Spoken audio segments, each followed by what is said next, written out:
করেছো, তুমি আমাদের পৃথিবীতে পাঠিয়েছো। তুমি একমাত্র ঈশ্বর।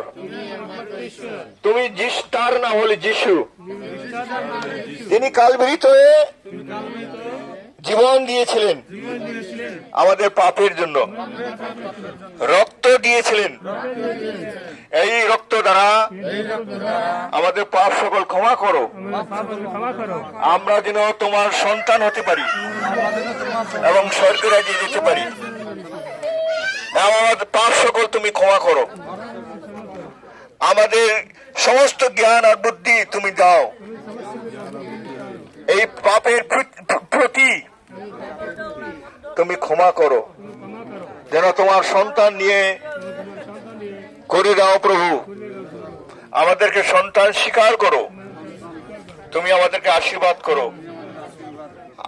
আমি তোমাকে ভালোবাসি, তুমিও আমাকে ভালোবাসতে পারে, তোমার ভালোবাসায় জীবন যাপন করতে পারি। আমার পাপ সকল ক্ষমা করো, আমাদেরকে নতুন মানুষ করো, নতুন হৃদয় দাও, নতুন শান্তি দাও।